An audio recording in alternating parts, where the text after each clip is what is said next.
So finished 2015, making that big PR total at Pro Ross 7, but suffering a bit of a hamstring injury, a hamstring hurt, and feeling like I'd left a lot on the table, or a lot on the platform as a lifter there. I made 2 squats, but had as close of an attempt as possible with 450 kilos, 992 pounds, where I did all the hard part of it. I stood up about 7/8 of the way, and right before the top sort of lost my balance and took a step back. So I had the hamstring stuff that happened in the deadlift, a little bit of shoulder stuff that happened in the squat that kind of messed up my bench, but I made that 2325 total on a 5 for 8 day. Knowing like if I just kept my balance on the squat and I'd had really good bench training that I didn't get to realize on the platform because of the shoulder getting tweaked some in the squat, I was like, man, I'm two or three lifts away from 2400 total. So in that thinking, I wanted to turn right around and do another meet as quick as I could. So LA Fit Expo, local meet to me in January. So I think it was in November that I'd done the Pro Raw 7. So I'm like, all right, I'm just gonna get 7 or 8 weeks of hard training together and do this meet in January. I have all the strength built up. I just got to kind of maintain it. And this is one of the great regrets or mistakes of my own powerlifting career was I went through this similar cycle pattern a couple times, that I had a very good but almost great performance and then tried to turn around to another meet again quick, and maybe the first 2 or 3 weeks of training for that felt good and strong. But when you are lifting that heavy of weights, mid 900s in the squat, over 800 pounds in the deadlift, even if you're not hurt or injured coming out of a meet, you're not healthy either. And that's really what the problem I ran into there. So even though I had a good first 2 or 3 weeks of training, trying to make this quick turnaround at LA Fit Expo, stuff was off. The hamstring injury on one side's making my hips shift and all that sort of stuff. And it's 2 or 3 good weeks, and then it started to break down and into 2 or 3 shitty weeks. And I was like, all right, it's not going to happen. I'm not going to do that meet. And I was just frustrated, feeling like, oh, it was so close, and I just couldn't quite make it happen. And for me, I ended up sort of just getting disillusioned with training and with powerlifting, and it's like I get to that point, I'm like, oh, fuck it, I don't want to lift anymore. I don't want to compete. So I went through doing the meet, and then let's say 3 weeks of good training right after, and then 3 weeks of injured, crappy training, and then 3 weeks of like, I hate lifting, I never want to do this again.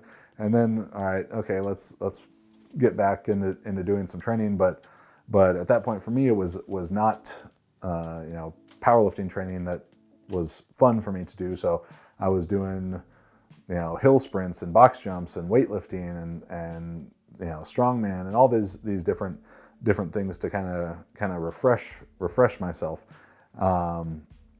refresh my mind, my body to kind of regain this passion for things.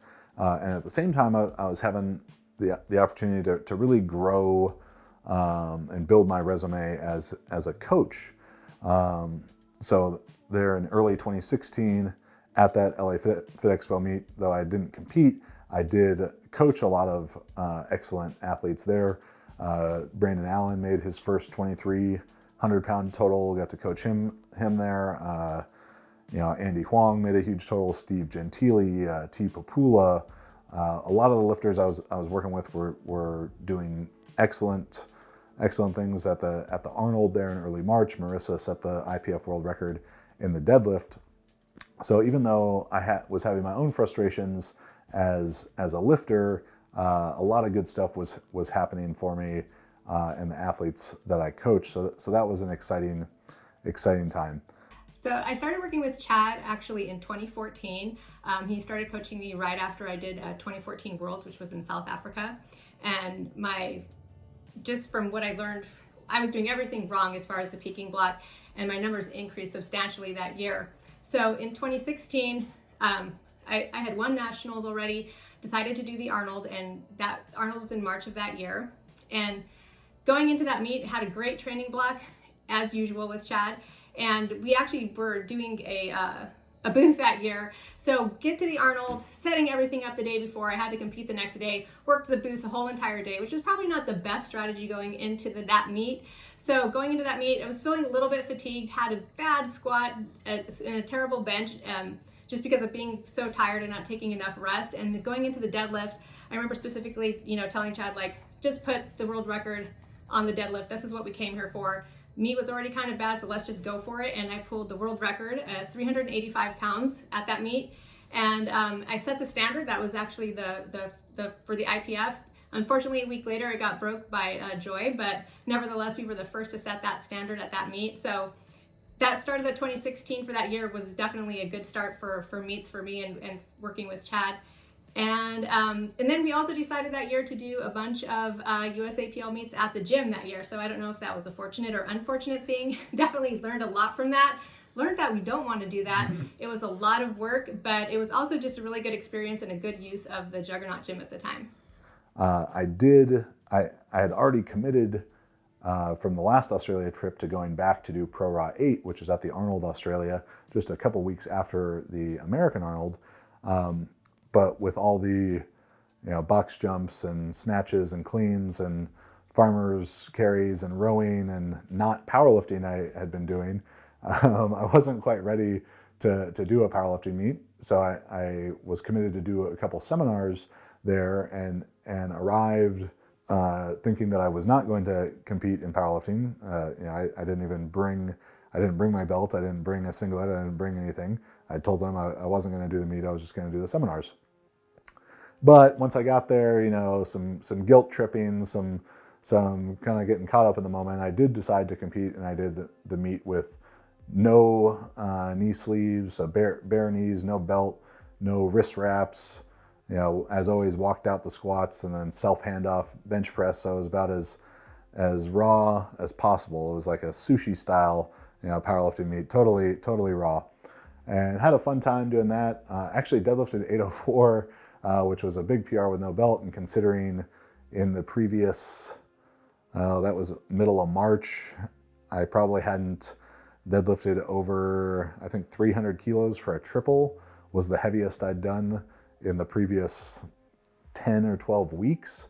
So as the meet was going, I just realized, okay, well, you can get third place, beat my buddy Gwayne Johnston if I make this 804 365 kilo deadlift. So I just sort of put it on there and closed my eyes and hoped that it would come up, and it did pretty well. So I was a little bit lighter at that meet. It was just like a fun sort of change of pace to be at a meet and it not be this stressful experience. And it did, for me, reignite my passion for powerlifting there and get some momentum going for the rest of the year.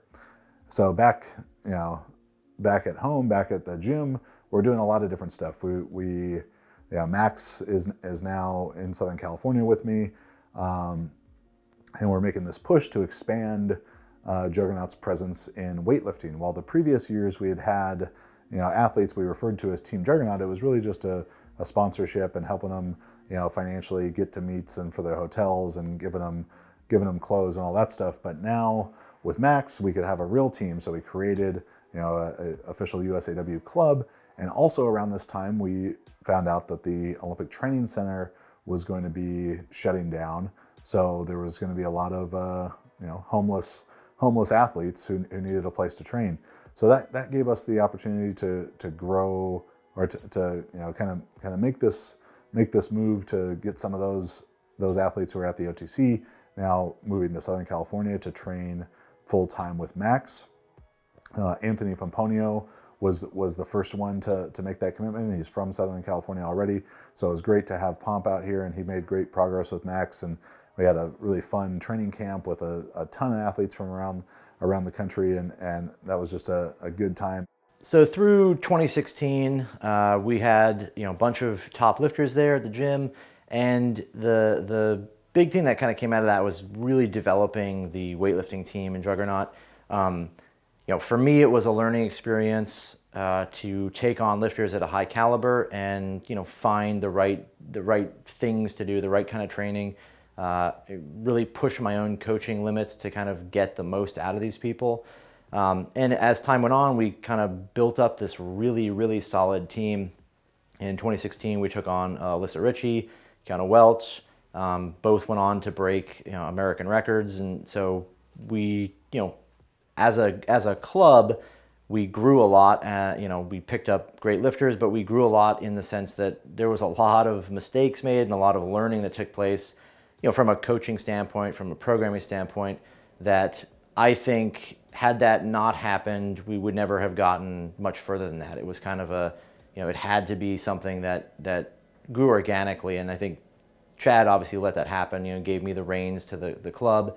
But it was something that really was a special time for me, and I think for a lot of weightlifting, where new people were coming on, good people were coming on, but they were getting, every person that came on was getting a better version of what we had. It was getting better coaching, better programming, and eventually it grew into the 2016 AO finals, where we had a fantastic meet with a ton of champions. 2016 American Open was sort of the coming out party for Team Juggernaut in the weightlifting sense down there in Orlando, where we had several champions, American record. Kiana Welch had her just second weightlifting meet. She had first competed only a last chance qualifier, and then goes and wins American Open there. That was one of Alyssa Ritchie's first meets as a full-time weightlifter. So that was just an exciting new endeavor for us. Another new endeavor going in 2016 was trying to get into the supplement business. And this one, so we created a company, and it took a while to get through all the formulations and doing that stuff. But a company called Grind Supplements, which is co-owned by myself, the guys from RP, a couple of my friends out here. And going into it, I just thought, I was like, the supplement industry is so full of bullshit and shitty products and a lack of science. I was like, we can make these really good, sound products with the stuff that actually works in them, and people will appreciate that, and they'll want these supplements that don't have all this extra bullshit in it. And while we did do that and had some success, I also found out that the supplement industry is an entirely separate industry. It's its own huge business, where going into it, I'd kind of thought we sell books and we sell apparel and we sell coaching. This will just be like another item in the store, and it'll just work kind of the same way. And really overlooked, the inventory, supply chain management stuff, and that it was just something that had to be marketed differently than our books and coaching services were. And the idealistic concept I had of we're gonna sell these no bullshit products, it didn't work, because the supplement industry is an industry full of bullshit, and the people who are largely buying supplements, the biggest consumer base, are not people who are really concerned with a big body of scientific evidence of hey, guess what, there's only a couple supplements that are actually worthwhile, like whey protein, casein protein, carb powders, creatine and caffeine, with working with the guys at RP to have them put their stamp of approval on these formulas. Well, that's the stuff that they say works, and they're the experts there. But those just don't make sexy products. And the people who understand that those are the only products that are really worth buying, well, they can kind of formulate these products themselves, buying their own bulk powders from these sort of wholesale type of companies. They didn't necessarily need them all put together. So that was a endeavor, a chance that we took, and I don't regret it. It was a learning experience, like everything in the past 10 years as a businessman has been. Definitely cost me some money and some frustration, but it was something we took a chance on, and is what it is at this point. I still have a bunch of shaker cups to show for it, but that's about it for our short-lived career in supplement sales. And then closing out 2016 for me as a competitor was the first Big Dogs meet, and I had the best training of my life going up to this meet. Huge PRs, 400 kilos for a double in sleeves. I think I know I could have done it for 3, if not 4 reps, but it was just sort of sticking to the plan, and was just getting really, really strong, particularly in the squat, as well as benching a training PR, 260 kilos, 573. To put that into perspective, when I benched my meet PR of 257.5 kilos, 567, I only benched 520 in training, and then took that 520 training bench, or a 525 in training. So that 525 training bench turned into 567 at a meet. So I benched 573 in training. I figure, man, I'm ready to bench, 595, 600. Do that 573. Gonna do one overloading set, put the slingshot on, 270 kilos, 595 pounds, start bringing the bar down. Pec. Not torn, tweaked pretty significantly. Last bench session, 2 weeks, 2 weeks out, 2.5 weeks out. A couple days later, we go to Atlanta for USAPL Nationals, where Marissa won her second of what is now 5 consecutive national championships. And we're out there in Atlanta. I'm going to have my last heavy squat session, and so I'm at a gym there, Citadel Strength, really cool facility.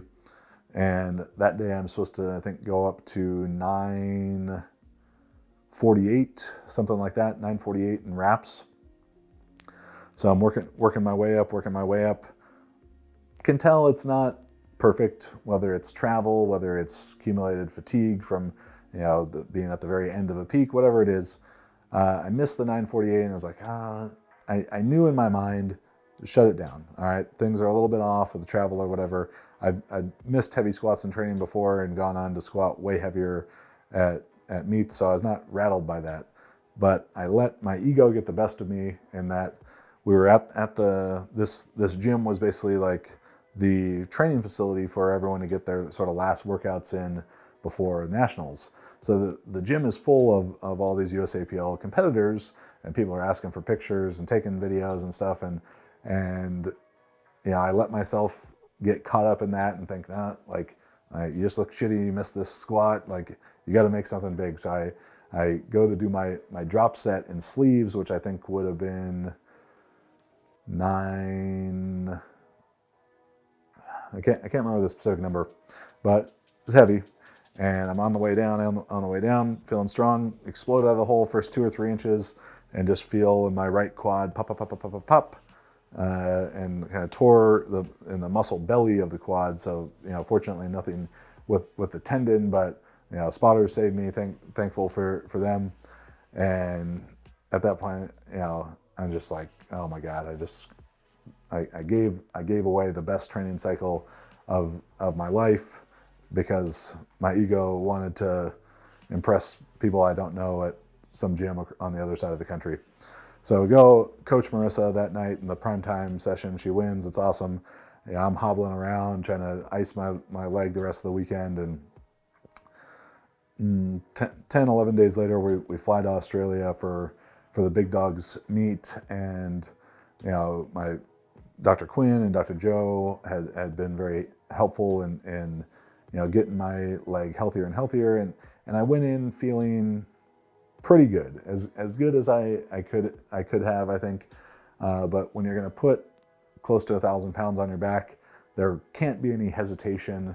There can't be any doubt. And I had good warm-ups, took my opener 425 kilos, so 925, I think.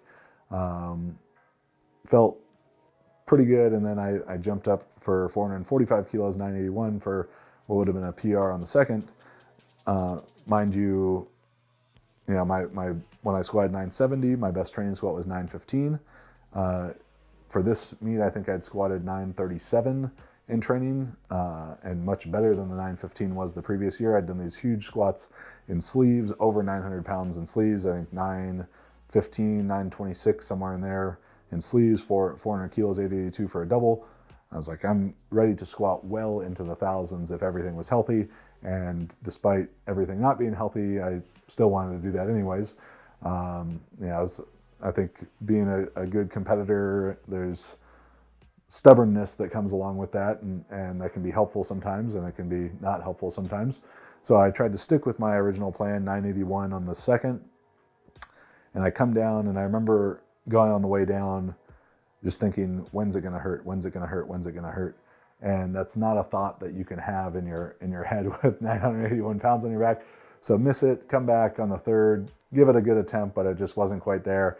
And at that point, it just took me out, my mind totally out of the competition, because, where I knew I should have been vying for second place behind Milanichev, who set the all-time world record total at that meet.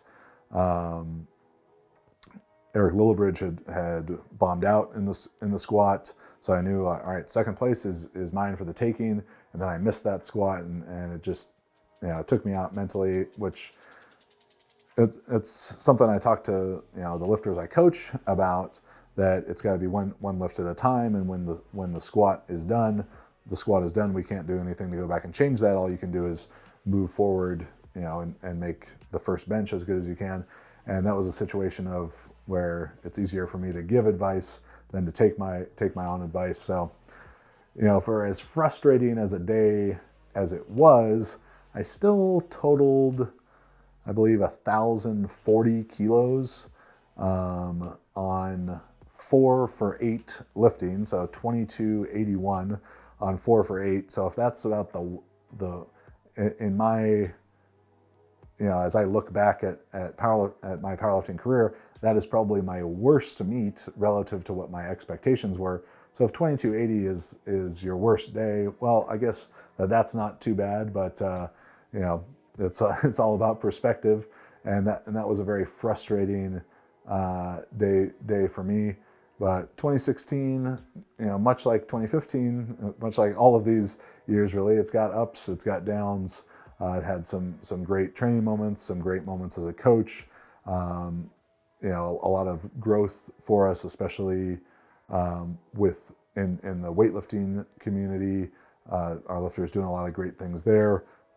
We're beginning the podcast and all that stuff. But it was, for me as a competitor, was a very frustrating way to end the year.